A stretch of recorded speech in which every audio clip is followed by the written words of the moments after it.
Hi, I'm Patty Krischke, and I'm here to share Washington's involvement and role in the history of AMTA.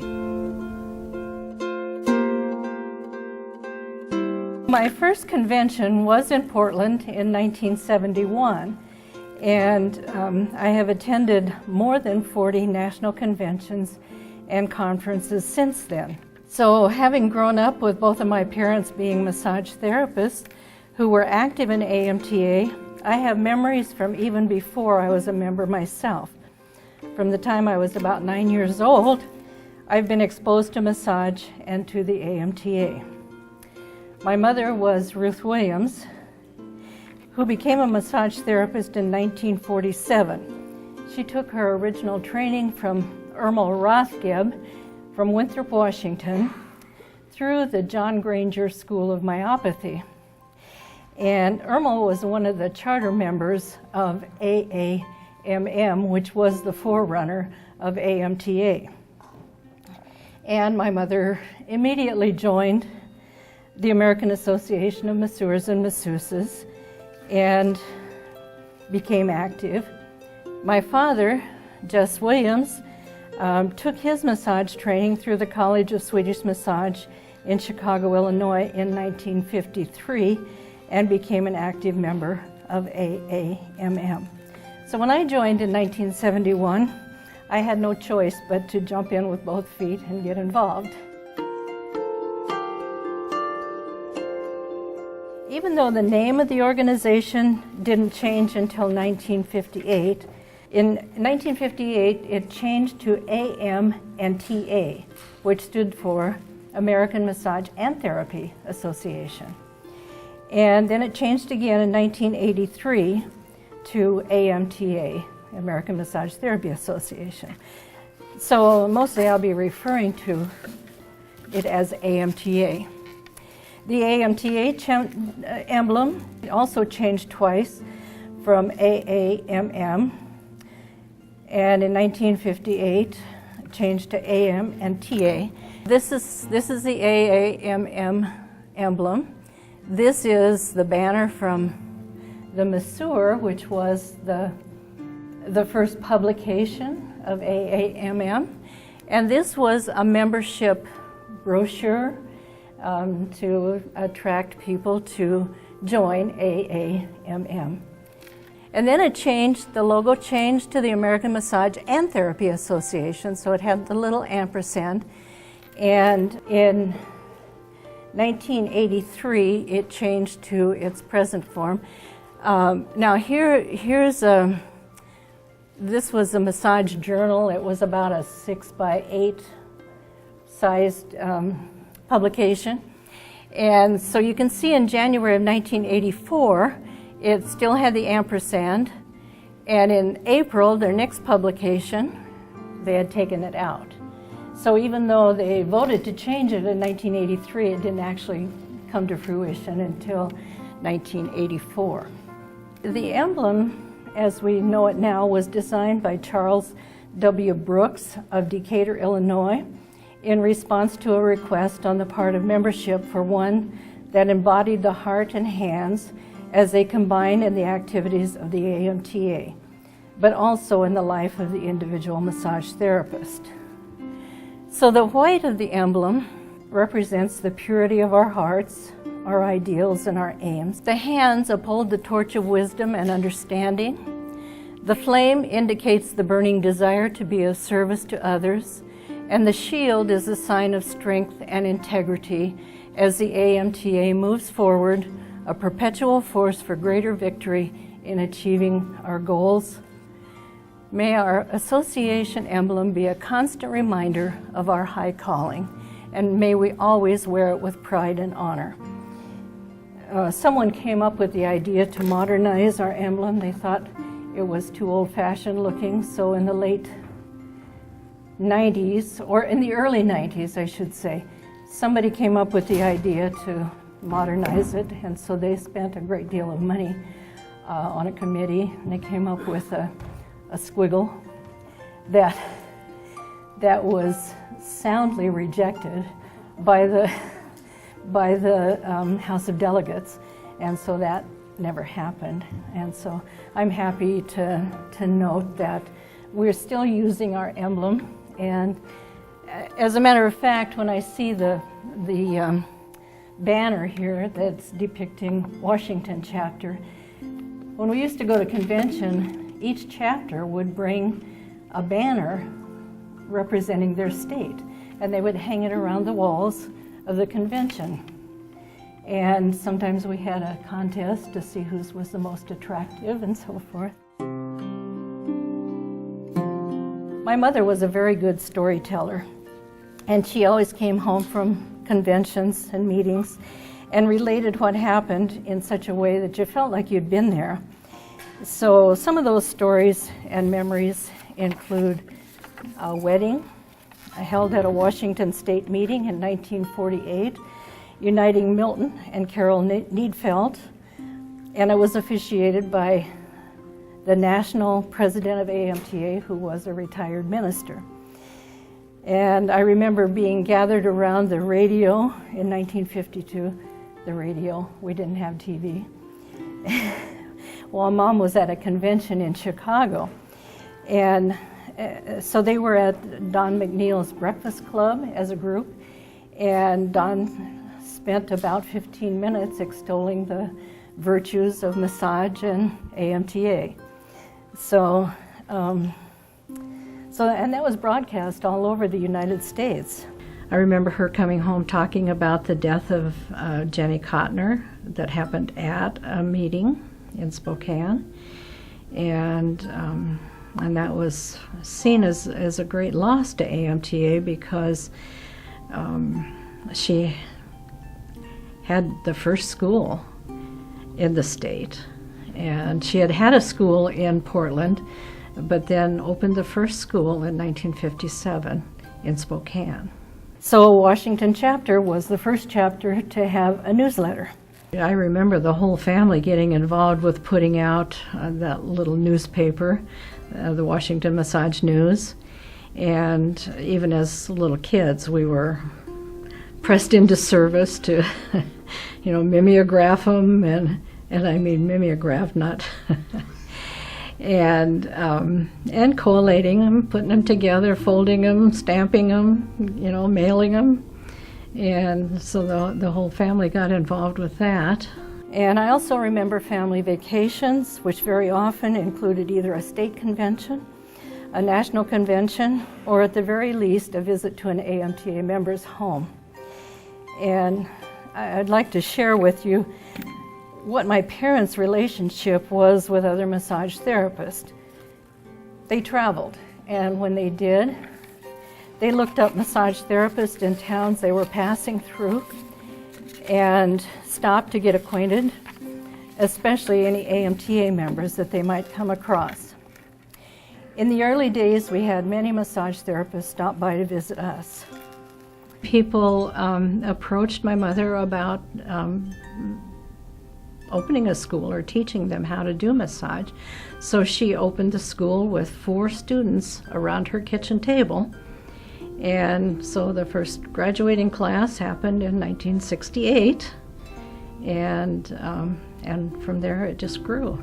I remember my first convention as a member, Portland, as I mentioned, in 1971, the only one that I attended with both of my parents present.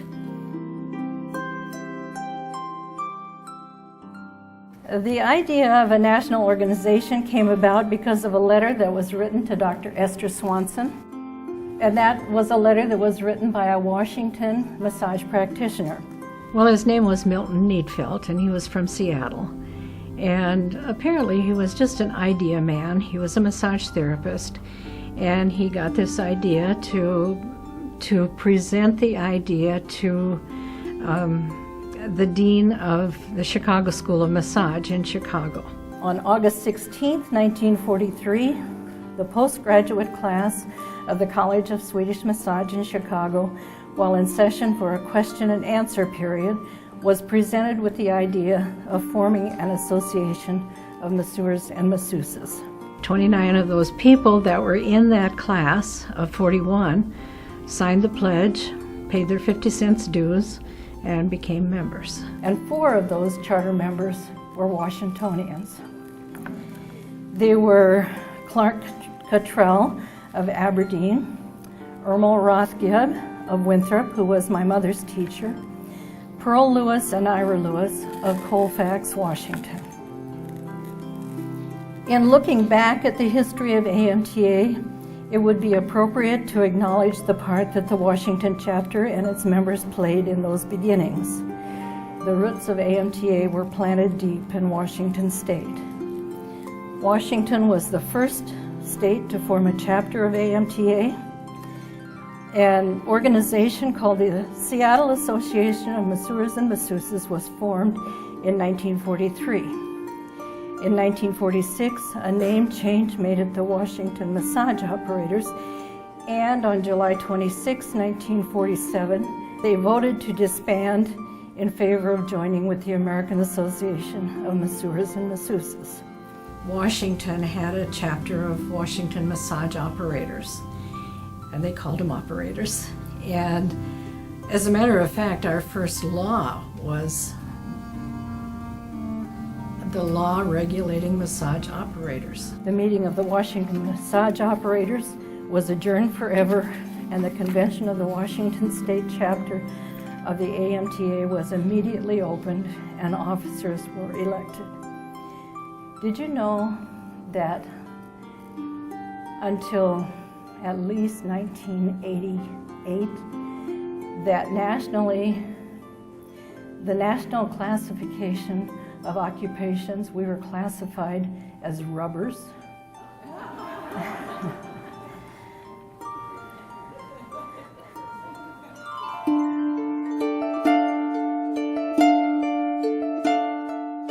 The Washington chapter extended an invitation to hold the 1948 National Convention in Seattle. 46 members were present on that first day of convention and 62 on the second day. And it was at this convention that the AMTA was put on its feet for the first time. And it's funny that I would put it that way because Eunice Ingham, the mother of reflexology, as we know it today, was one of the presenters at that convention. She also presented at the first convention in 1946. And the first convention, held in 1946, attracted 14 members. The 1947 convention had 10 members and 14 visitors. By the way, the dues were raised in 1948 from $7 to $10, with $6 going back to the state chapter. Washington also hosted conventions in 1953, 1986, and a national conference in 1978. And it was at the suggestion of a Washington member, his name was Carl Lindell, that the decals of the AAMM emblem be made so that members could display them in their offices and on their cars. And this idea was approved at the 1949 convention. And we still have one of those decals on the doorway of our school. There have been 4 Washington members who served as national president of the association. They were Ira Lewis in 1944, Clark Cottrell from 1945 to 1951, my mother Ruth Williams from 1954 to 1955, and more recently, Houston LeBrun. So my mother served as a national president for 1 year. I'm not sure why it was only 1 year. She never said why. Maybe at that point they were just electing every year. Later on, the officers were elected for 3-year terms, the presidents, and now more recently it has evolved around to one person serving as the upcoming president, and then they would serve as the president and then as the immediate past president. So they're 3 years on the board, but only serving 1 year actively as president. But my mother served as chairman of the Schools and Colleges Committee from 1955 to 1960, as national historian from 1965 to 1977, And that's when she took it upon herself to write the 25-year history of the beginnings of massage. She became the Director of Education from 1977 to 1980. And my father also served for a few years as third vice president of AMTA. Other Washington members who served on the National Board of Directors included Milton Needfelt, Florence Taylor, Arthur Mann, Regina Williams, Ira Lewis, James Weir, Pearl Lewis Hoppy, myself, and Lori Belinsky. These were the board members for AMTA for the Washington chapter in 1955. And these include my father, Jess Williams, my mother, Ruth Williams, Dick Butt, Jesse Smith from Yakima, Bertha Rieger, Blossom Guntley, Russ Soper, Lou Hatch, Regina Williams, Effie Bloom, Art Mann, and Lester Short. I remember all of those people.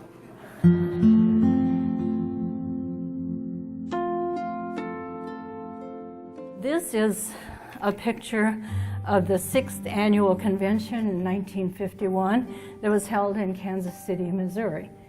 Officially, there were 40 members present at that meeting. This is a Washington state convention that was held in Yakima, Washington in 1955. I count 35 people present at that meeting. So even then, we had a good showing. At the time I joined AMTA, was about 1,000 members strong, and about 200 or so people showed up for convention. And you had a sense of knowing almost everyone who was in attendance. Since 1943, the AMTA has grown from 29 charter members to 525 members in 1961, 1,160 members in 1970, 1,400 members in 1980, and 17,000 members in 1993. It has grown to over 54,000 now nationally. We will be celebrating our 70th anniversary next year.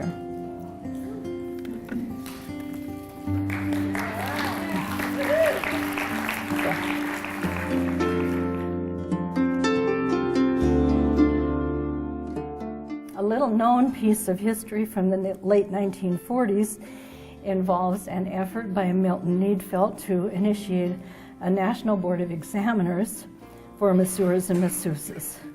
The purpose of the proposed national examination was to determine entry-level competence in massage therapy. It seemed that there was quite a political struggle over the idea of a national examination. AAMM Secretary Treasurer Charles T. Williams, no relation, responded to the idea with the following: of all the asinine proposals I've ever heard, this one takes the cake. Interestingly enough, it was another Washington member, Susan Rosen, and Oregon member Suzanne Carlson, who in 1988 presented the idea of a national exam to the AMTA National Board, and AMTA agreed to approve seed money to fund the idea that led to the inauguration of the exam in June of 1992. My mother was appointed to the first Washington Board of Examiners for massage and served as its first chairman. And she carried license number 1. My license number is 21. She was instrumental in writing many of the original questions for the exams and set up the procedures for the practical exams. Since then, since there was no grandfather clause in the law, she and I set up review classes around the state for massage therapists who were currently in practice and had to face taking the exams.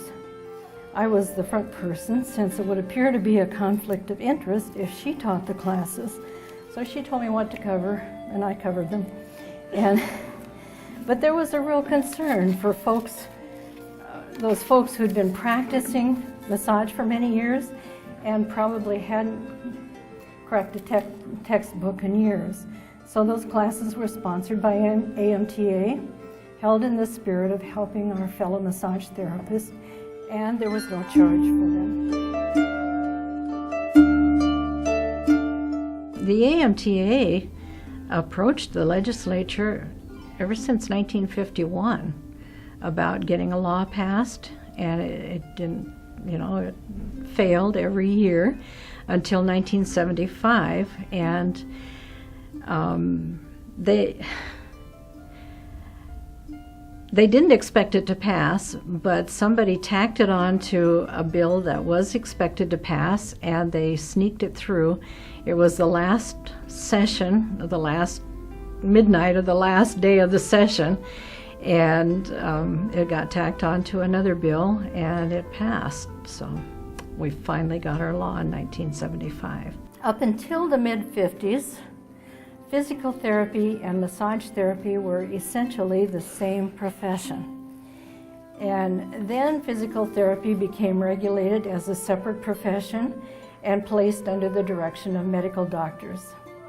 They could only see patients who were referred by prescription from MDs. Massage therapists then had to decide whether to become grandfathered in as physical therapists or remain massage therapists who could see anyone who walked in their door. AMTA advocated that members should remain massage therapists, and that is the choice that my folks made. So this is a sign. That's my little brother. That's an old boyfriend. But you see, she had corrective massage on the sign and physical therapy on the sign. The first sign I shouldn't even tell this, but the first sign that she had made, she abbreviated physical to PHYS, period. And then therapist got sort of separated, so it came out Phys the Rapist. And when somebody pointed that out to her, she immediately got another one.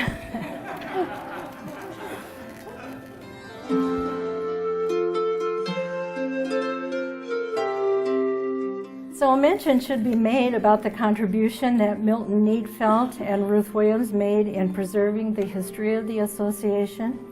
Milton saved everything, donated the bulk of his papers to the archives of the University of Washington, and passed the rest of them into the care of Ruth Williams.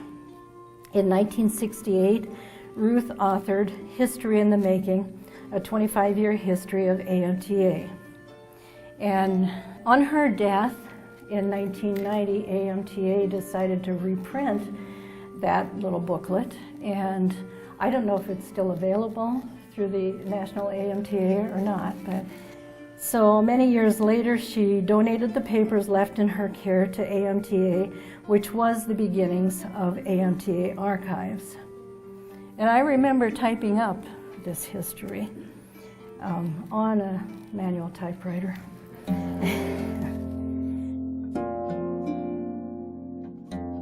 So the Massage Therapy Journal evolved from the Masseur to the Massage Journal to the Massage Therapy Journal. So in 1986, it was about a 68-page, 8.5 by 11. And this is the journal from the 50th anniversary in 1993. Look how it had grown. I remember my mother coming home from a convention. We lived in Winthrop, which was a very small community, and that's where her teacher lived, Irma Rothgibb, who was a charter member of AAMM. And so she had gone to a meeting in Spokane, and she heard a fellow bragging about how much business he had in Kennewick, Washington. And she thought to herself, "Mister, what you need is a little competition." So they sold the farm and moved to Kennewick, and they did that in 1949. and opened the business in 1950, and we've been in that same location ever since. I remember hearing about, because I was not a member yet, state meeting that was held at my parents' mountain cabin near Winthrop, Washington. And there were some years that the gatherings were very small, but she had the meals catered in by a local woman, and they had a wonderful time. So I was 9 years old when my mother took her training. However, I was past 30 when I began my own training. I attended the Tri-City School of Massage in Kennewick, Washington, and there it is. My mother, Ruth Williams, founded the Tri-City School of Massage in 1968. My father, Jess Williams, was an instructor at the school. I also had the privilege of working with him in clinic for 7 years before he died. And in addition to that, I began attending workshops and conventions on a regular basis as soon as I had completed my training. I served on the Washington Board of Massage Examiners for 6 years, and on the AMTA National Board of Directors for a total of 9 years. And it was thanks to my complaining about having to be fingerprinted on my birthday in order to renew my license that the board finally decided to do away with fingerprinting. It was thanks to me putting up a fuss about wanting my 25-year membership pin. It was a program that had been in practice for a number of years, and then they stopped doing it. My mother got her 25-year pin, and it was beautiful. And when I was coming up on my 25th anniversary, I wanted mine. So I started making a fuss. You know, I called the AMTA office and said, you know, are you going to give out pins and so forth? And they reinstated it. And so somebody remembered then that they used to do that, and so now it's a regular part of the National Convention, is the recognition of longtime members.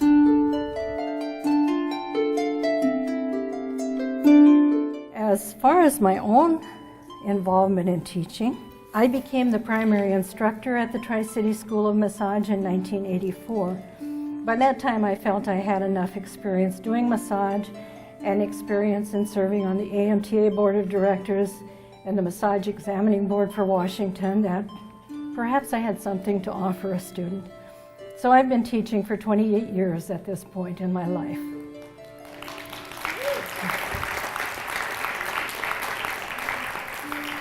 I actually practiced massage actively for 38 years before I retired from doing the hands-on. The Tri-City School of Massage is the oldest school in the state of Washington and enjoys a good reputation for turning out excellent massage therapists. Yay! And it passed to me on the death of my mother in 1990, and it will pass into the hands of my daughter, Cindy, when I finally decide to retire. I have a son, a daughter, and 3 granddaughters who are graduates from our school, and that makes 4 generations of massage therapists in my family. And I'm very proud of that. And I wish you many years of practice in this wonderful profession and many years as members of AMTA. Thank you for listening. I hope that you will become one of the volunteers that helps to write the future history of AMTA and the Washington chapter.